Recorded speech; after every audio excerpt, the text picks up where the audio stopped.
আসিয়ার বোনের শ্বশুরবাড়িতে আগুন দিয়েছে বিক্ষুব্ধ জনতা।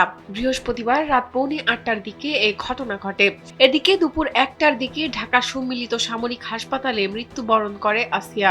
6 মার্চ বোনের শ্বশুরবাড়ি মাগুরা শহরের পারনান্দুয়ালি এলাকায় বেড়াতে গিয়ে বোনের শ্বশুর হিটু শেখ কর্তৃক নির্যাতনের শিকার হয় শিশুটি।